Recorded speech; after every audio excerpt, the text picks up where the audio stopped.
Assalamualaikum warahmatullahi wabarakatuh. Di sini saya sebagai moderator akan memperkenalkan diri dan rekan-rekan saya. Nama Devi Seviana dengan NPM 1903010021. Ita Ratnasari dengan NPM 1903011062. Lutfita Dika Sabila dengan NPM 1903011076. Meli Agustina dengan NPM 1903011082. Baik, di sini kami dari kelompok 6 akan mempresentasikan hasil diskusi kami yang berjudul Evaluasi Model Regresi Linier. Untuk pemateri pertama akan disampaikan oleh Saudari Devi. Baik, di sini saya akan menjelaskan materi pertama yaitu persamaan regresi. Apa sih persamaan regresi itu? Yaitu hubungan yang didapat dan dinyatakan dalam bentuk persamaan matematik yang menyatakan hubungan fungsional antar variabel.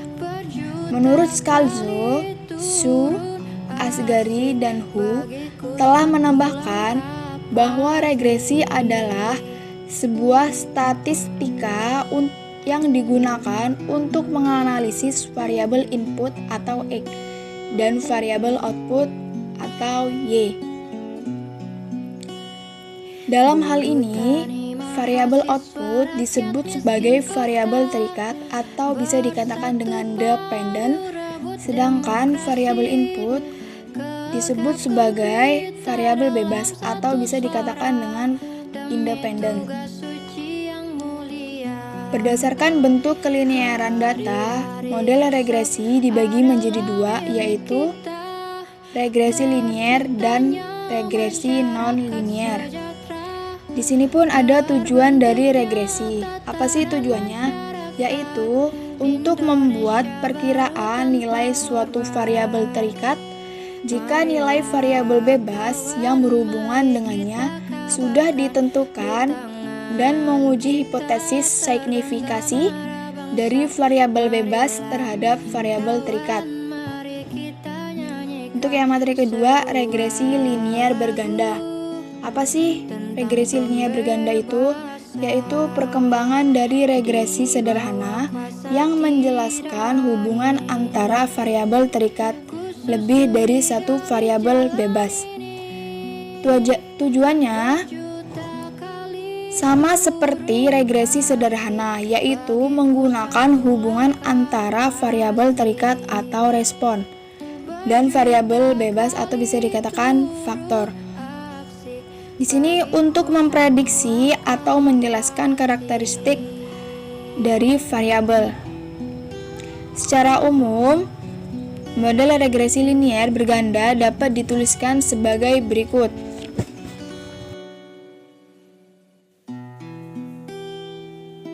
Untuk materi yang ketiga, structural equation modeling, yaitu suatu metode analisis multivariat yang powerful di mana memungkinkan adanya interaksi antara teori dan data. Menurut Preotrius dan Lick memiliki pandangan yang berbeda bahwa SEM adalah suatu metode statistika yang menggunakan pendekatan konfirmatori untuk menganalisis sebuah teori struktural yang dikarenakan suatu fenomena.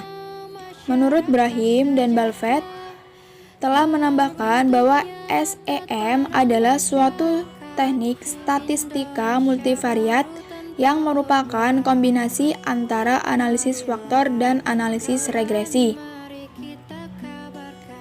yang bertujuan untuk menguji hubungan-hubungan antar variabel yang ada pada sebuah model, baik itu antar variabel manifest atau indikator dengan variabel laten ataupun hubungan antar variabel laten.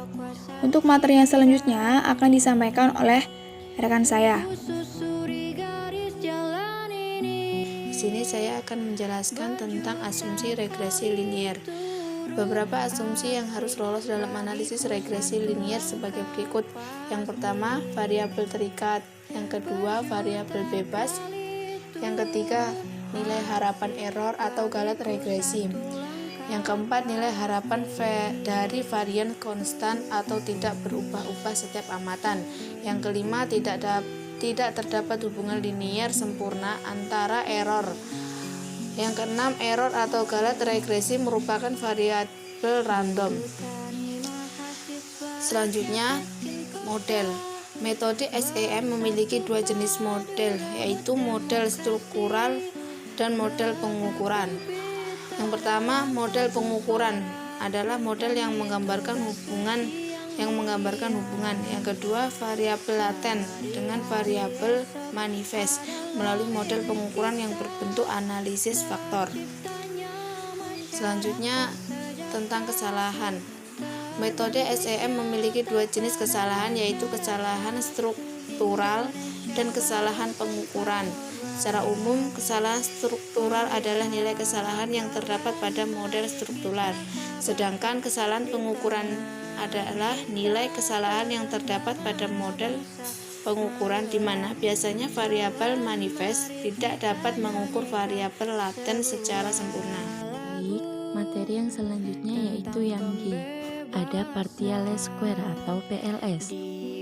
PLS awalnya diberi nama NIPALS atau non-linear iteratif partial least square karena PLS menggunakan dua prosedur iteratif, yaitu metode estimasi least square atau LS untuk single dan multi-component model untuk exponential correlation.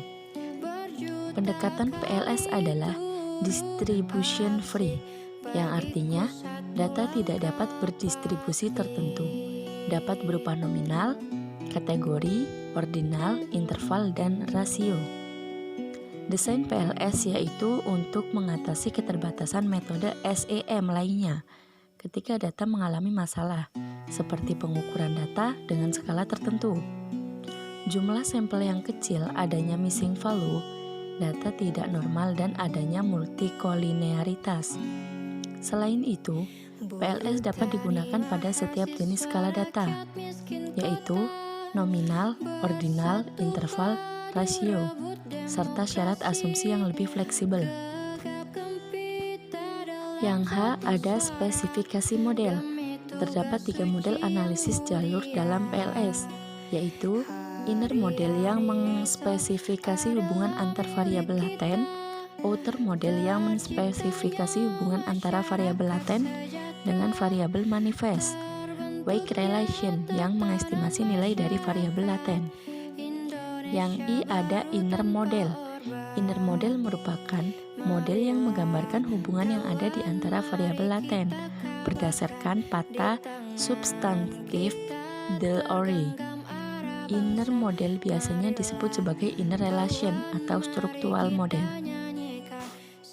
J, yaitu outer model. Outer model adalah model yang menggambarkan hubungan antara variabel laten dengan indikatornya. Outer model biasa disebut sebagai outer relation atau measurement model. Pada outer model terdapat 2 model, yaitu model indikator refleksif dan model indikator formatif. Model refleksif sering disebut sebagai principal faktor model, yang berarti variabel manifest dipengaruhi oleh variabel laten. Terdapat beberapa kriteria untuk menentukan formatif model atau refleksif model, yaitu apabila terjadi perubahan pada variabel laten, maka variabel manifest pada model formatif tidak akan mengalami perubahan, sedangkan pada model refleksif akan mengakibatkan adanya perubahan pada variabel manifest. Apabila terjadi perubahan pada variabel manifest, maka variabel laten pada model formatif mengalami perubahan, sedangkan pada model refleksif tidak akan mengakibatkan adanya perubahan pada variabel laten. Arah kausalitas pada model formatif dari variabel manifest ke variabel laten, sedangkan arah kausalitas pada variabel refleksif dari variabel laten ke variabel manifest. Kemiripan konten pada variabel manifest di model formatif tidak harus sama atau mirip, sedangkan variabel manifest pada model refleksif harus memiliki konten yang sama atau mirip. Pada model formatif tidak memiliki kovarian antar variabel manifest, sedangkan pada model refleksif diharapkan ada kovarian antar variabel manifest. Yang K, kriteria penilaian. Dalam penggunaannya, PLS memiliki beberapa evaluasi terhadap model struktural dan model pengukuran yang ada. Yang pertama, convergent validity. Convergent validity digunakan untuk mengukur besarnya korelasi antara variabel laten dengan variabel manifest pada model pengukuran refleksif. Yang kedua, diskriminan validity. Diskriminan validity dari model pengukuran refleksif dapat dihitung berdasarkan nilai cross-loading dari variabel manifest terhadap masing-masing variabel laten. Yang ketiga, composite reliability. Variabel laten dapat dikatakan memiliki reliabilitas yang baik apabila nilai composite reliability lebih besar dari 0,6. Yang keempat, R-squared atau R2. Pengujian R-squared merupakan cara untuk mengukur tingkat goodness of fit atau GOF suatu model struktural. Yang kelima, uji signifikansi. Uji signifikansi bertujuan untuk mengetahui seberapa besar pengaruh variabel bebas terhadap variabel terkait. Selanjutnya, pertumbuhan ekonomi dan indikatornya.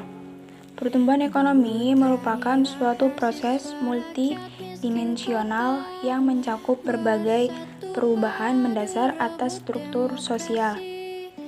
Sikap-sikap masyarakat dan institusi nasional di samping tetap mengejar akselerasi pertumbuhan ekonomi, penanganan ketimpangan pendapatan. Menurut Todaro dan Smith berpendapat bahwa pertumbuhan ekonomi merupakan proses stabil di mana kapasitas produksi ekonomi meningkat dari waktu ke waktu yang dapat meningkatkan pendapatan dan pengeluaran nasional. Untuk definisi yang pertama, yaitu perkembangan ekonomi harus diukur dalam arti kenaikan pendapatan nasional nyata dalam suatu jangka waktu yang panjang. Definisi yang kedua berkaitan dengan pendapatan nyata per kapita dalam jangka yang panjang. Untuk definisi ketiga, ada kecenderungan lain untuk mendefinisikan perkembangan ekonomi dari titik-titik kesejahteraan ekonomi.